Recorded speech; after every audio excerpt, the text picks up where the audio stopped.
watching TV puts you in a state of hypnosis.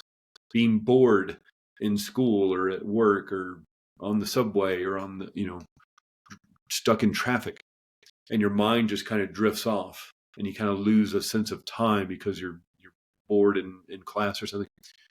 That's a state of hypnosis. So really the biology of it is you're just drifting down into that alpha brainwave state. Again, this is a longer, bigger conversation because, okay, maybe you make your brain operate a little bit faster and move into the gamma brainwave state. But in terms of generally what happens during meditation, during hypnosis, during a trance state, during an altered state of consciousness, you alter your state of consciousness to move down into the alpha or even theta brainwave state.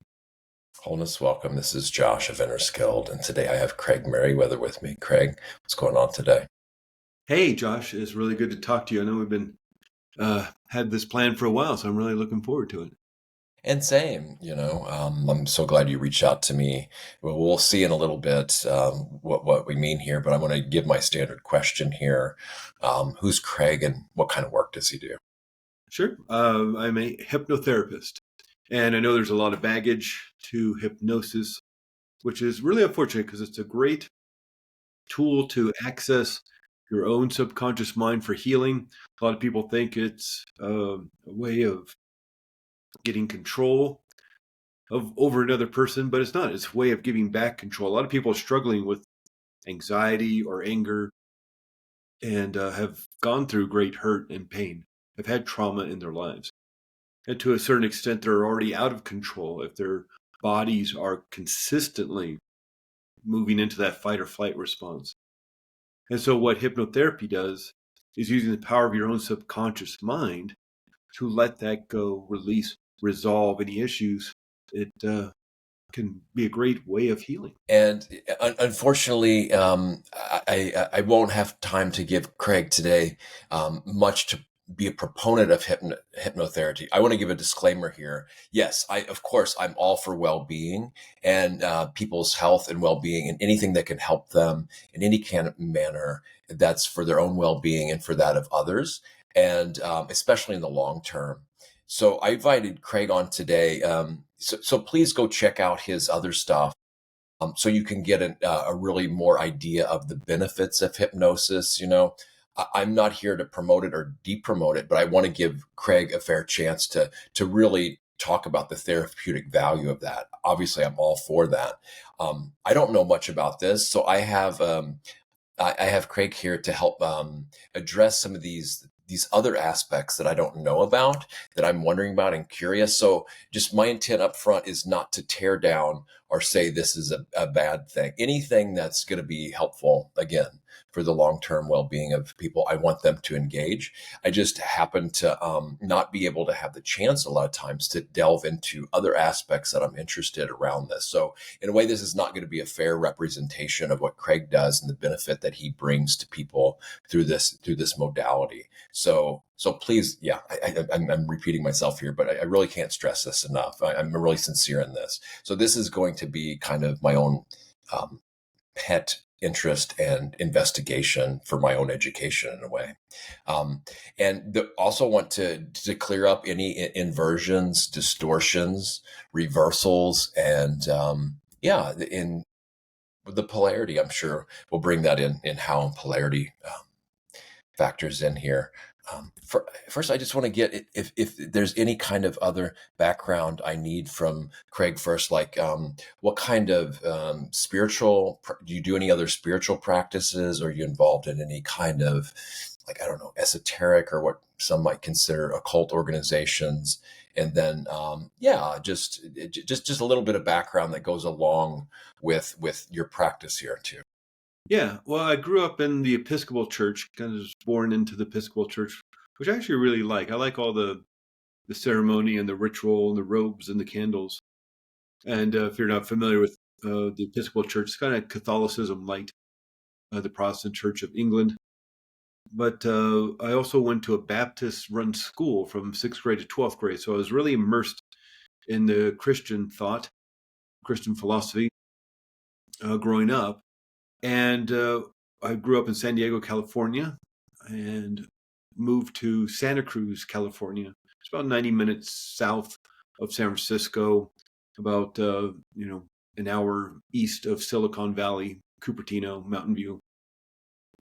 And it's I know it's a cliche to say, but it was a melting pot, a small little college town, and that invited everybody in the world to seemingly live there. And there was all these festivals all the time on the weekends, and you could see them, hear the music and see the dance and get immersed in these other cultures. And as you do, you're learning about their philosophy. And as you do, you're learning about their spirituality. So I was really open to different spiritualities around the world. You take classes, in Zen Buddhism.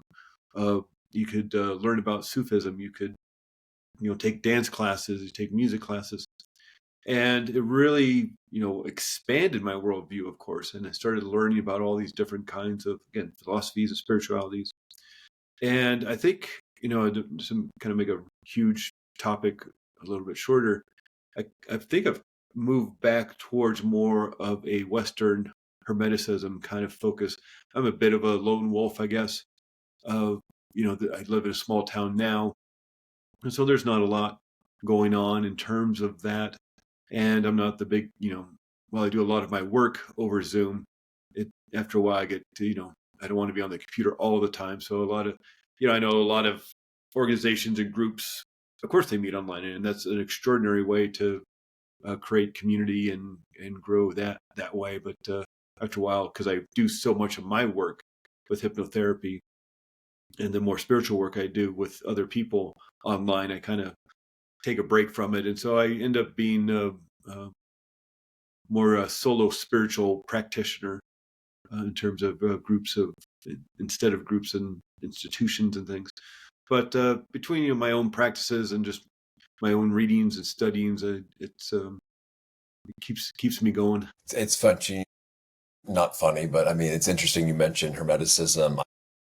Very little familiarity, little bit. I mean, these things can go really deep. I mean, we have the Corpus Hermeticum, but then we have maybe some people that trace it back to Thoth, Egyptian god of magic, and then a lot of high-level metaphysical drama that I've heard and information around this figure, different betrayals and things. But I don't think we'll go into that now because we did hypnosis in just itself. So where I got interested in this too, well, first off, I want to say, did you have any, really briefly, certifications? And are you, don't you have like a higher level position in different types of certification with hypnosis too? Before we Yeah, get well, going I here. did a lot of training, and the school I went to, Hypnotherapy Academy of America, and it's people that come from around the world to attend this school. It's been around for about 40 years, and it's intensive training in therapeutic hypnosis. And you sit in a classroom about 25, 30 other people. You learn about the scientific validity of this work, and you learn about maybe a specific technique, see a demonstration in front of the class, and then you break up into small groups and you actually work with this stuff. And this was 500 hours, 9 a.m. to 6 p.m. Monday through Friday, just training in hypnotherapy. And then there's study groups on the weekends and practice sessions and homework. And so it was about 500 hours over the course of 2.5 months, real intensive training. Of some of that towards the end was more focused on the spiritual side of this. So there's about 100 hours in just a more spiritual side of using these, altered states of consciousness, this trance state, this moving down into the alpha and theta brainwave states to access the more spiritual side of that. Plus, probably another, for the last 10 years or 12 years or so, another 200 hours of continuing education in this. And so, yeah, this isn't like I just took a couple video classes over the weekend and now I call myself a hypnotherapist.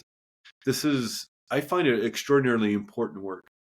And again, because it's using the power of your own subconscious mind. Maybe you get a cut on your finger, you get a scrape on your knee or something. The subconscious mind knows that there's a problem and it knows what to do about it. It knows how to digest your food, beat your heart, all that stuff. Take a 1-day-old baby to that of an adult. all without you having to think about it. It knows what to do. It may just be holding on to hurt and pain, the trauma that somebody may have experienced as a form of protection. It doesn't want to experience it again. And so it's kind of holding on to it. So if anything looks like that, it'll give you the warning signals in the form of the feeling state of anxiety or anger or overwhelm or worry. The extraordinariness of this process, these techniques you can use in hypnotherapy, is that you're allowed to let it go. You don't have to hold on to it. It doesn't mean you're creating amnesia or getting people to forget, things like that. You want to remember a hot pot will burn your hand on a stone. You just don't want to keep the hurt or the pain anymore. And it's your subconscious mind. I'm not here to fix anybody. Hypnotherapy in and of itself doesn't fix anybody. You fix yourself. It's your intention to heal. And I know unfortunately, there's a lot of misconceptions due to movies and TV shows that use it in a very fictionalized way. And that's unfortunate because I think it keeps a lot of people from investigating whether this work would be good for them. Sure. Of course, the entertainment shows you see in Las Vegas or comedy clubs or something, you have to remember everybody on that stage that's dancing like Michael Jackson or singing like Elvis Presley or whatever they're doing, barking like dogs, quacking like ducks. They volunteered to be up there. They want to be. In the show, they don't make people go up there to embarrass themselves. The people who are up there want to be part of the show. They want to be star of the show. They're extroverts. They're exhibitionists. And it's their intention to go up there and have a fun time. And they all have a big smile on their face after the show's over. And so it's really about your intention. And it's unfortunate that a lot of people I see are just kind of running out of hope. The last on the list of all they've done, years of talk therapy and all the doctors and whatever else they've been doing, support groups, nothing has helped them clear or let go of the trauma or the hurt or the pain or the anger that they've been experiencing. And finally, maybe they read a book or heard a podcast or something. They say, oh, hypnotherapy, I just out of sheer hopelessness, that this would be the last thing to try. They try hypnotherapy and they see extraordinary results. Because again, it's not me fixing anybody or controlling anybody.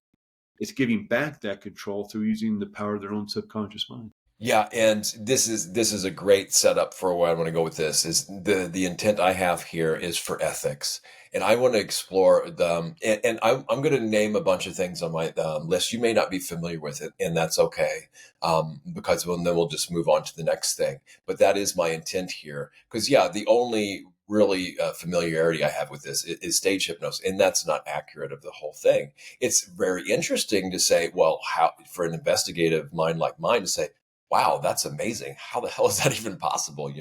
My grandmother gave me this book years ago, The Power of Your Subconscious Mind. And you say that, but the path I'm on is more about waking up and becoming more conscious. And so, like you're saying, some of this will make the subconscious become conscious too.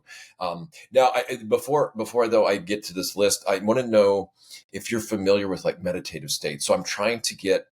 Oh, and then there's self-hypnosis too, right? So people can be taught to do this to themselves, imagine. But what I want to know, like, what is the difference between like hypnosis, a trance state, and then in Buddhism we have things called jhana or dhyana and other, I think more either Vedic or Hindu things. It's these absorption states, and which constitutes samadhi.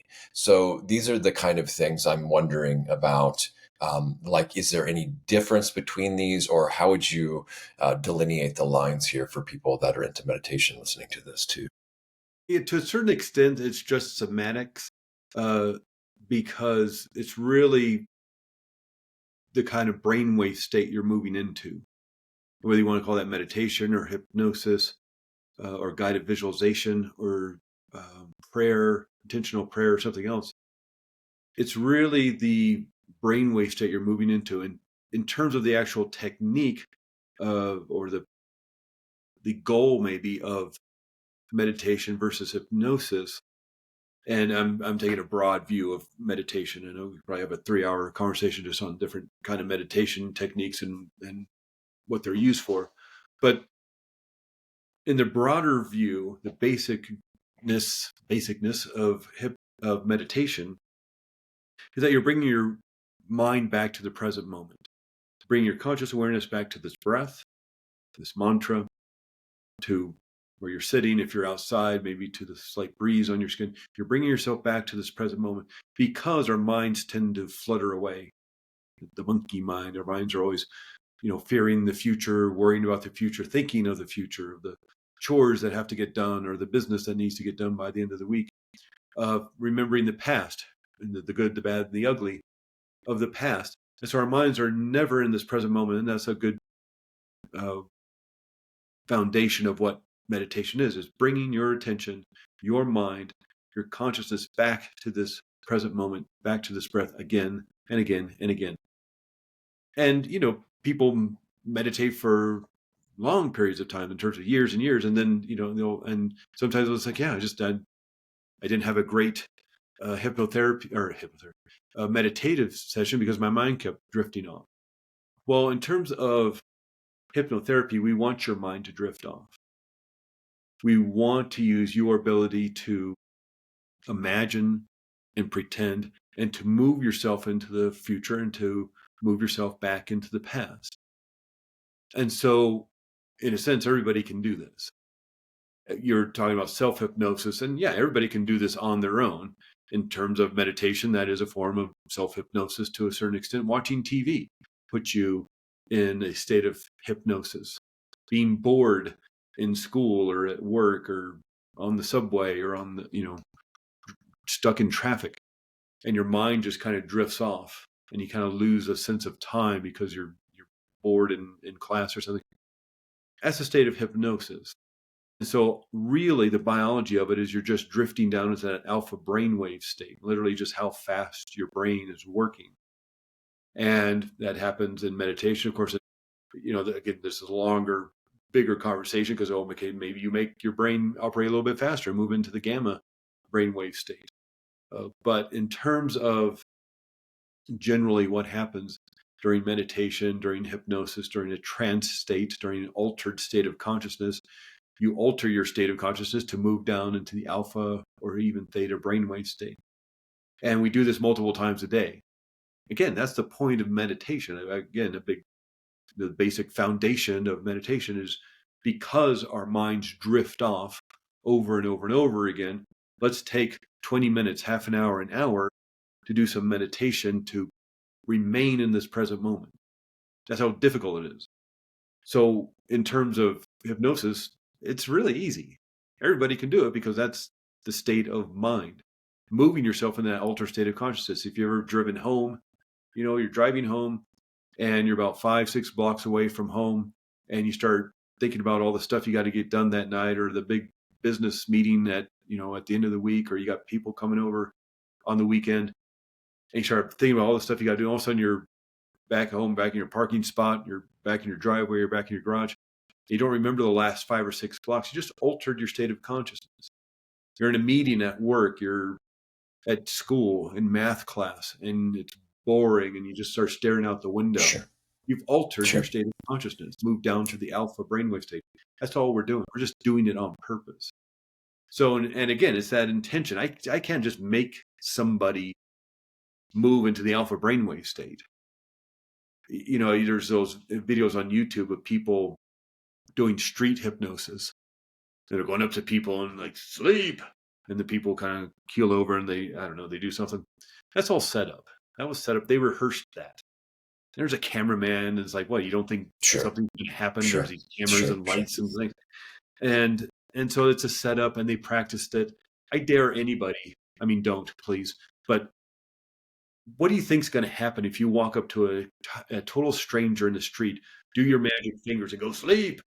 They're going to punch you in the face, and then they're going to run away. Of course. No, that should be, hopefully that will be obvious to anybody listening to this. So when you talk about the state, so in meditation, it's interesting because that will happen almost automatically, even if you don't want it to, the mind wandering off. So that's what actually it's interesting because hypnosis will deliberately try to do that, but it just happens almost automatically when meditation. So the idea for doing concentration practice or samatha or what do we say, gathering. Concentration is not the best word for it, because I got to really try real hard. It's like this unifying gathering, collecting the mind stream and on one object, right, over and over again for long periods of time. And then once it becomes so powerful and strong, then the mind can absorb into that object. So then there's no differentiation between a meditator and a meditation object. There's just absorption with the object, right? So, I mean, it's hard to describe, and there's a whole talk about jhana, what constitutes jhana, what doesn't. But that's just, I just wanted to clarify that from where I'm coming from. Now, to me, some of the states you're talking about and some of the things I want to get into, it seems like dissociation. So, and where I want to go to next with this, I was going to go to Michael Newton's book, but maybe we'll come back to that, because that's a whole nother, has a huge field, which I find really interesting. And I would like to ask a few questions about that, because I actually read Journey of Souls, and I have plenty of questions of different scenarios and theories and all this stuff. But now I want to talk about, like, you're talking about really bad actors there on the street and ridiculous entertainment. Now, I don't know if you're familiar with MK Ultra. Mm-hmm. So, okay. So that's part of it was declassified from what we understand. The church committee talked about it. There's all these different things. And one of them or a few of the projects or sub-projects from my understanding, and I don't know all the details, all the different sub-projects, of course, is hypnosis is involved, right? So the reason for bringing this up, it's not with your work, but we want to get to how to ethically keep these things from happening, because this seems more serious and more real. You have, from what I understand, they claim they're just trying to find the extent of the mind and then use that various experiments for intelligence operations. So to me, the ethics comes up a lot. And again, it's one quick thing before you get then some people say it went into Project Monarch, and this is where we get into like all the different alpha. So the alpha programming, like the main program, beta, some people claim that's like sex kitten programming for alters, and this is through trauma-based mind control, creating a DID, a personality, and then programming another personality, then switching between presentation personality, and then going to these alter personalities for different purposes, like the sex kitten, the beta, the gamma. I guess this is kind of like a propaganda thing. And then we've got like delta assassination programming, supposedly, and then they even have claims of like omega programming, or no, the psychic one is the theta, and then the omega for self-destruct if they can't get out. So these are, I mean, these aren't my claims. These are claims that other people are saying that go into Project Monarch, what some are calling. And some of this, and then we have psychic driving, right, where they play tapes over and over when people are like drugged up, or the electroshock, and certain types of hypnosis for supposedly using that. So yeah, please speak to this and what's your take on all that. And if you have any suggestions on how to deal with these type of bad actors, or if you see anybody or suspect anybody in your practices that have undergone anything like this, because people claim that this is still going on as a business. So people, yeah.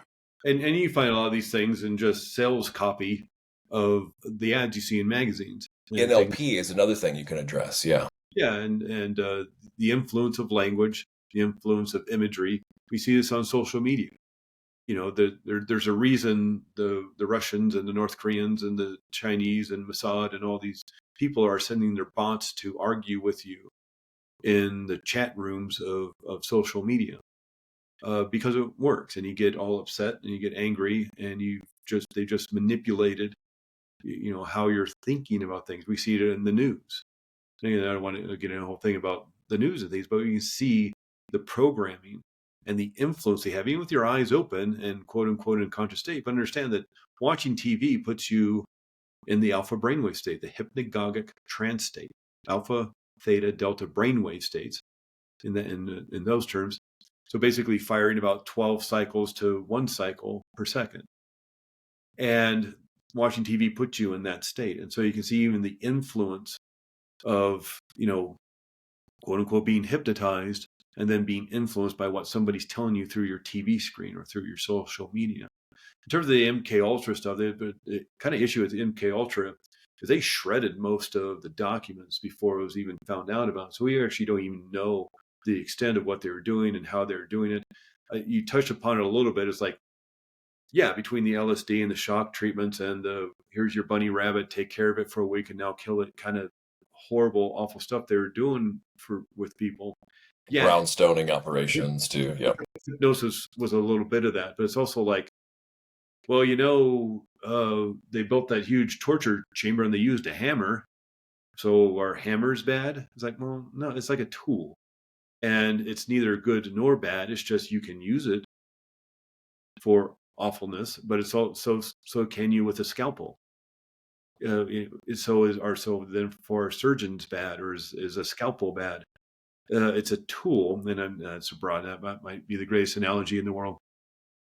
But the issue around mind control and all those experiments, and that, yeah, you're probably still doing it today. They just realized that it's a lot of work to try to use psychedelics and torture and breaking down the spirit. You really need somebody 24 hours a day. That's what they do in the army and the military, is kind of break you down into just a soldier to follow orders.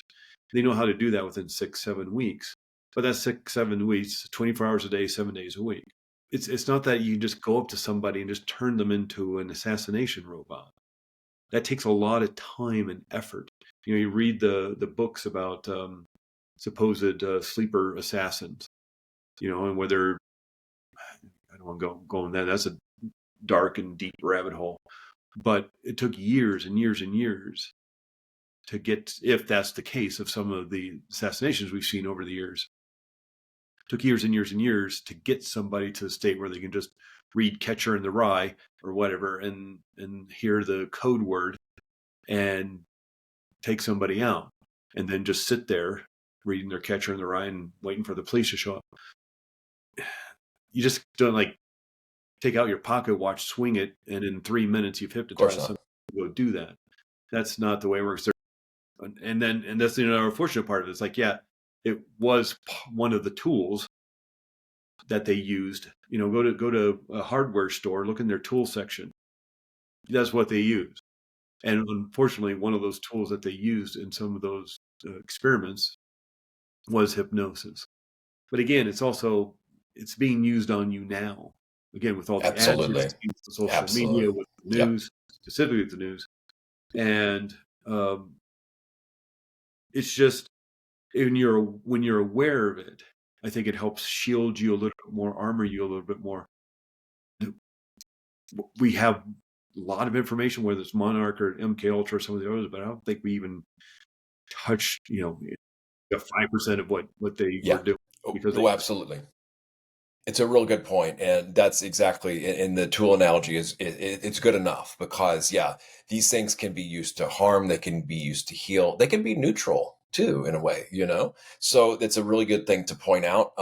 That's what, and you just touched on that and I just wanted to give another aspect to this. When you basically, some people almost have basically unlimited resources, right? When you have unlimited resources, and then that's in one sphere, but then you put okay, this is national security, and then they're justified for hiding it and keeping it secret and are unaccountable for it. You know what I mean? So, and maybe there's some good that can come out of this. I don't know when we're talking about these deep black projects, but what I wanted to ask you about, you said, if you know about it, but the thing is, it is, like you mentioned, it is really sophisticated. I'm thinking of, I read one book here. I won't mention the name, but he claimed that it had been, I don't know exactly. You have to look this up. It's an author that had a lot of respect, and I don't know how to get around not saying the name, but basically, I think from what I remember, he claimed that they wanted it banned, and they took it off, and it's never been reprinted. And but we have another one about that goes into really in-depth detail of how they supposedly do this process, and even that I don't think is comprehensive. And they have all these other methods. There's a few YouTubers. I'm listening to survivor stories now that do RAMCOA, this ritual abuse, mind control, organized abuse, and there's a few of them that are really sophisticated into going really into depth and detail of how this was done, including some that have been involved on the programming side themselves, have escaped from it, got out, and now help other people heal from it. So I'm fascinated by this because of just the money, the secrecy, and then the bleed through effect, how intense and severe some of these claims are. And then what if it has like a bleed through effect into the rest of society? Everything is interconnected. So this is I think it's a huge thing, just going on under our noses. Some people say not to get too paranoid or anything, but if you're efficient at this, you're hiding it really well. You're making sure it's not detected. You have built-in things that will help cover it up at every degree possible. All the money and time invested into these assets, like you're saying. So of course, they don't want this known, because that would just be like losing, a huge multi-million-dollar asset, so anyway, where I'm going with this is, are there any things that are coming up, that how to detect some of these things, and maybe you shouldn't try to detect these things, or, how what to look for and how to go about it, I guess, for I think something like that that. And in more commonly put, like you said, we're bombarded. I mean, I talk about the more severe things, like you said, TV, just everywhere. Even the word government means govern means to control, and ment means mind.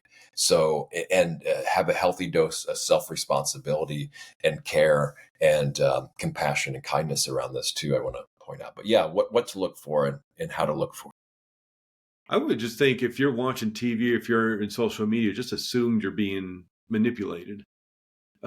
Whether people want your eyeballs on their site, or on their show, on their news, and so they're going to keep you there, and they know how to do that at this point. And so I would just, and I don't want to, like, Including us to some degree, right? yeah, yeah, it's true. But Yeah, yeah, giving yeah. another So yeah, tool, sure. I mean, to a use certain it extent, against everybody me. go to a party, and people want to talk about themselves and get you to like them. So are they influencing you? Are they, trying to mold your mind into liking them, even though maybe they're not the nicest person in the world, get you on their side? So I think it happens a lot. It happens just as an aspect of being human. Of course, there can be a more insidious and manipulative way of doing it, like TV or social media. I would just kind of go with the assumption, and again, you get into the state of paranoia, of constantly looking to see how you're being manipulated. And so, unfortunately, I just think one of the best ways to do this is just turn off the TV, turn off the social media. That would be a big help. It You helped know, me. I got rid of my yeah, TV years ago. yeah. It was a huge deal, and I tell people I'll hear about what I need to hear about when I need to hear about it, right? So, I mean, in a way, of course, I still scan this and that, or get my news filtered through something else instead of the direct kind of really hardcore mainstream stuff. Okay, here's an interesting one. Have you heard of this thing called a God helmet?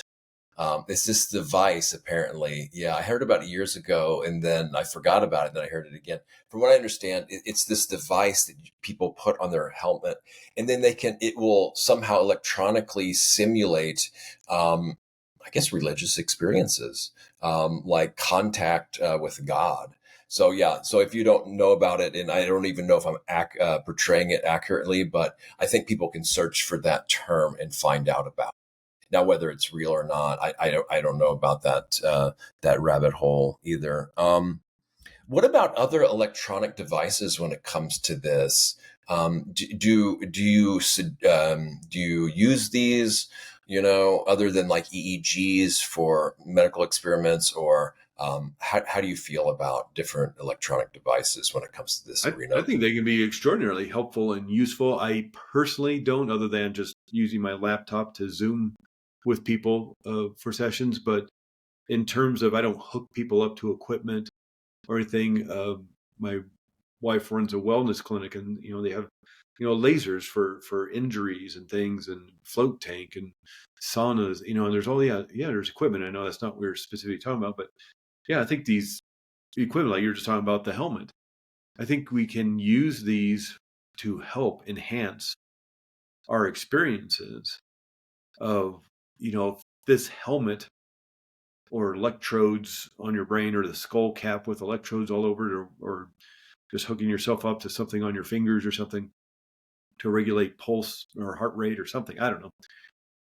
If that helps you get there a little bit faster, I mean, okay, well, you can sit there and meditate for 2 months, or this helmet will help you get there in about half an hour.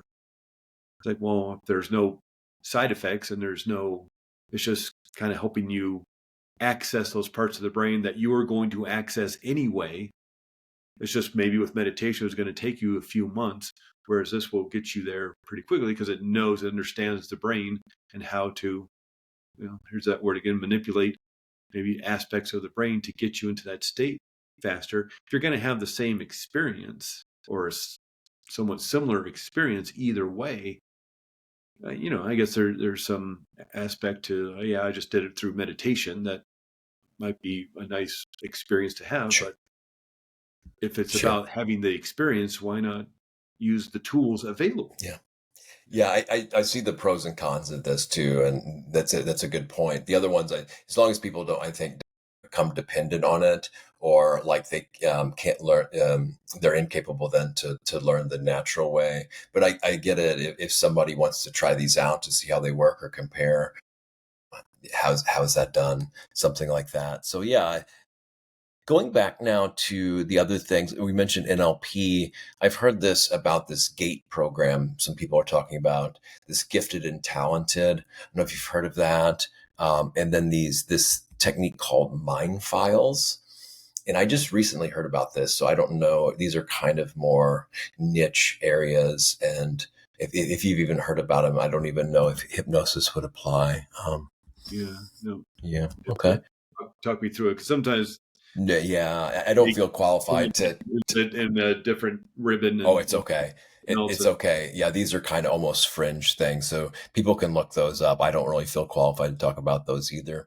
Now, I think how does like genetics, like genetic markers or memory and amnesia, and do you know how this plays into hypnosis? The other thing I might throw in is and explain to people what a suggestion is, and especially a post-hypnotic suggestion, and how that factors in too. So it's plenty there. So we've got genetics, like amnesia and memory, and post-hypnotic suggestion. I don't know if those go together or not, but I've got a list here. I'm pushing hard to get to it. So I don't know if we'll get through it or not, but yeah. Well, let's just go for it. Let's start with the suggestions, because that's first in my mind. Those other topics are huge and again, kind of deep rabbit holes to go down. In terms of suggestions, it's the use of language to kind of code the mind. And I think what gives people some pause and some fear is like, oh, well, they're going, the hypnotist is going to code my mind to go rob a bank later. It's like, well, you can't code somebody against their morals or their values. And again, that's where those MK Ultra programs, they got to kind of take away somebody's spirit and take away their personality to finally be able to code them to go assassinate the prime minister or something. It's not that you just like sit somebody in a chair or walk up to them on the street and hypnotize them into being some sort of assassination zombie. It takes some time to break down the personality, to break down the spirit. And with suggestions, it's, day by day in every way, I'm getting better and better is a real famous one. That's a suggestion. The subconscious mind say, okay, well, then what would it be to get better and better every day? And it has to kind of adjust to now, well, we must get better and better every day. And to me, that means losing the weight, starting to exercise, going out and being more social and getting off my phone, that kind of thing. You can be obviously more specific. Starting now, you stop smoking cigarettes. And as you move forward, and like a post-hypnotic suggestion would be, and as the days, weeks, and months go by, you'll notice your joy, your happiness, your confidence increasing more and more each and every day. And so it's not that, again, it's a secret kind of manipulating somebody. It's like, you've talked about this beforehand. because you want to use language that's going to be accepted by the person. For example, I use the word joy a lot when I work with people.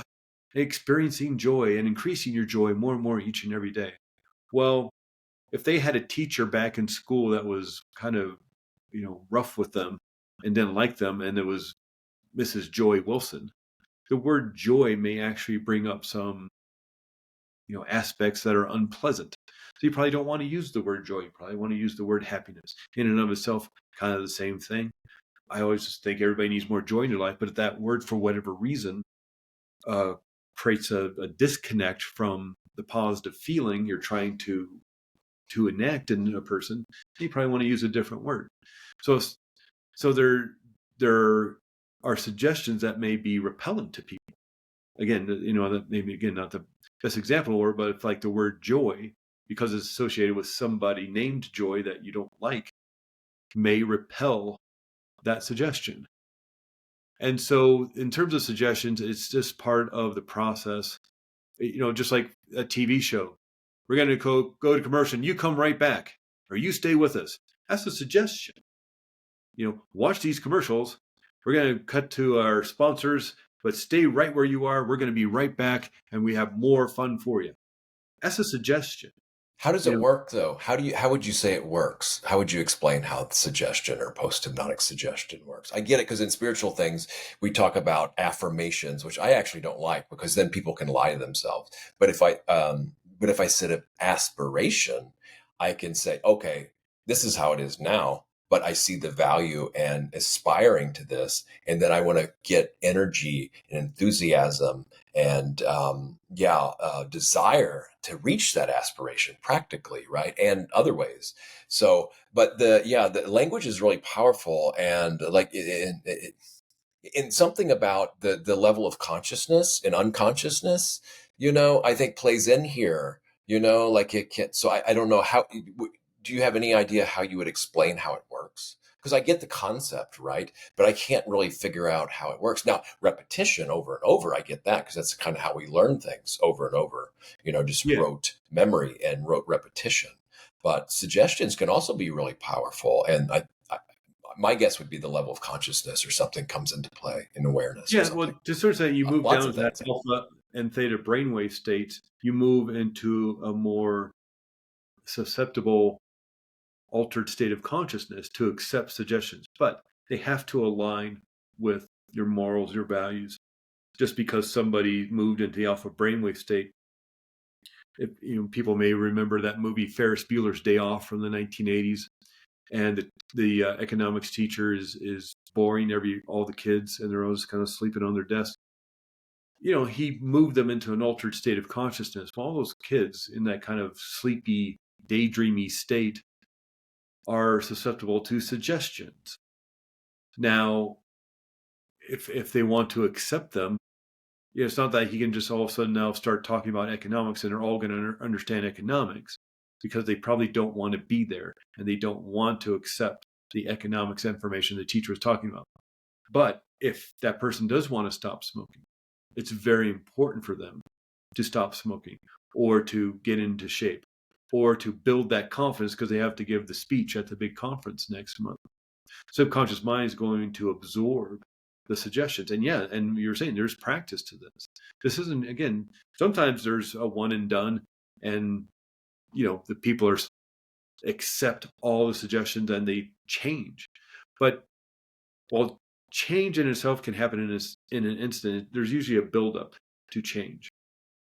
And there's let's say for smoking, the coughing starts and they don't feel so well, and they're looking at their bank account, all the money they're spending, and they're realizing that as they get older, their uncle died of emphysema, and all these things are They building stink, up and to they're the close point to where him. it's like, I need to quit now.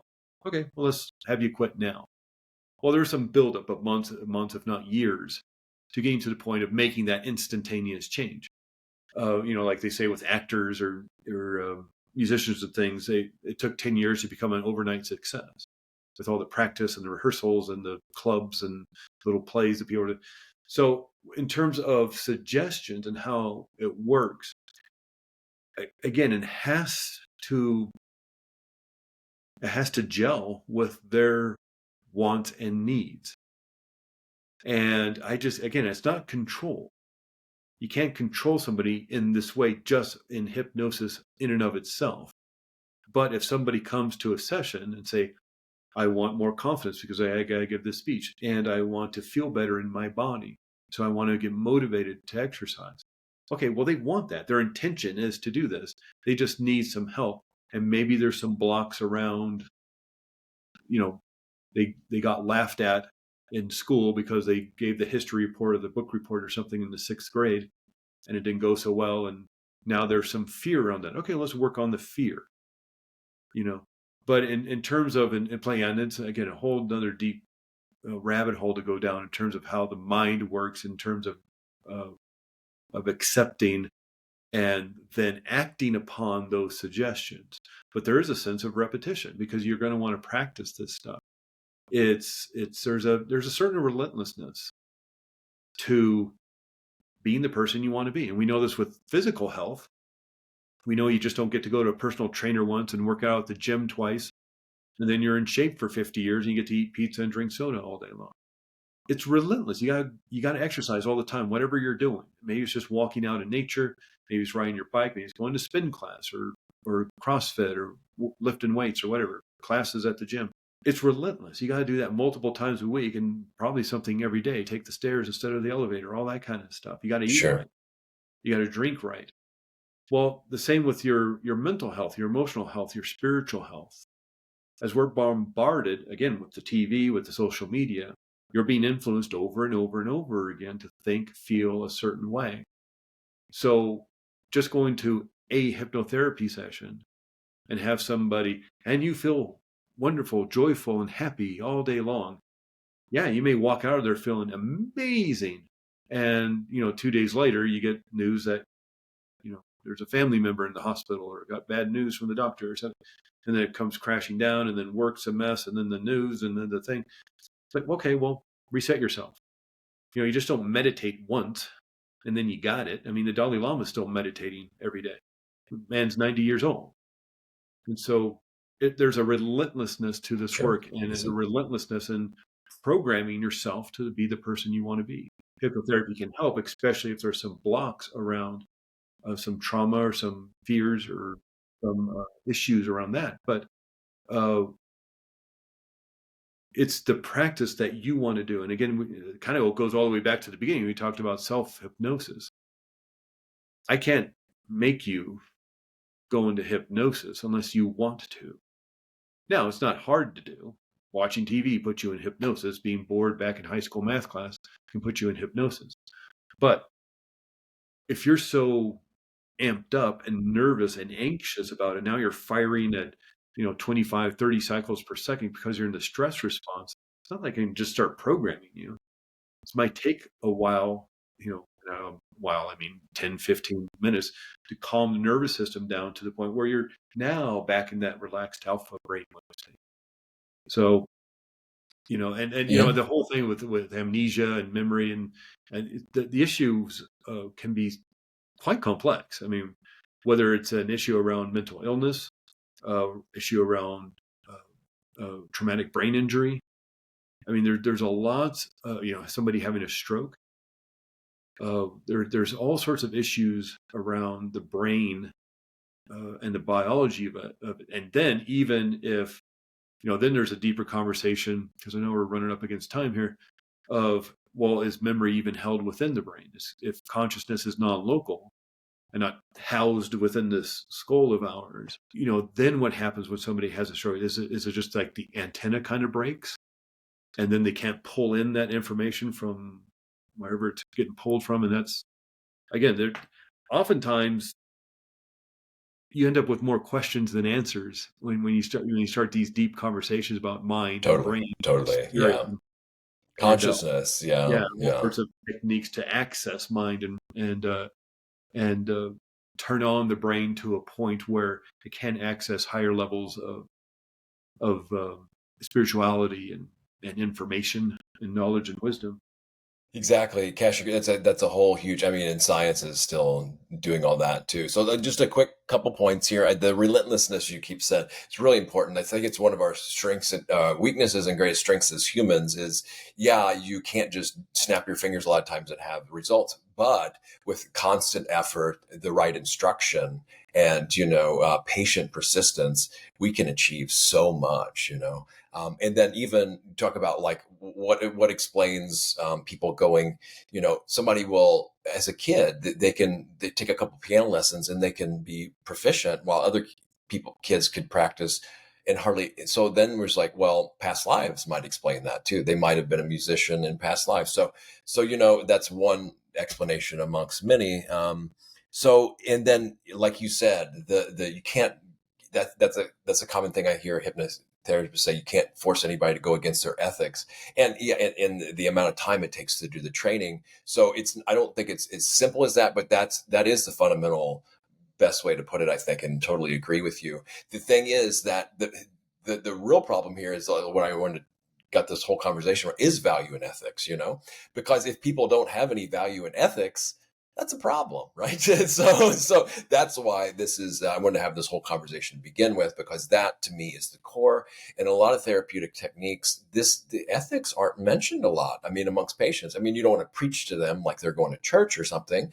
I mean, even though that might help somebody, I don't know. But yeah, I really think that a lot of things would be better if people explored their ethics. And unfortunately, I know this from not having ethics in the first, or a big part of my life. It took meditation to see that I've been falling short in this. And then the direct consequences they have for my own well-being and that of others, and how vitally important it is, not for a goody two-shoe, thou shalt not, eternal damnation or something like that. But this is a training and a practice. It's doable, and it's for my own welfare and happiness and that of others in the long term. So I just wanted to echo that and say the importance of that. So, well, unfortunately, we won't have time today to get into what I mentioned at the beginning about past life hypnotherapy, which I think is another fascinating topic. So who knows? Maybe I'll invite you back on to Yeah. go into Well, some of these rabbit holes. definitely. Yeah.